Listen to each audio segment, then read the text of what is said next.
već Bogdanovac, čovjek i odoš. Odoš, onda ništa. Za kada? Pa za 24. Sad ovaj vikend. Za Vukovar? Pa da.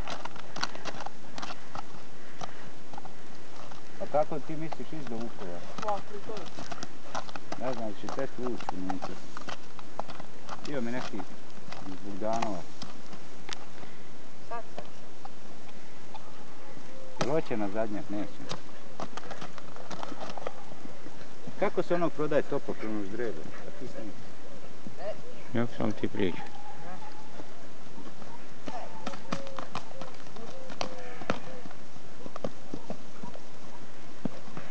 Eto.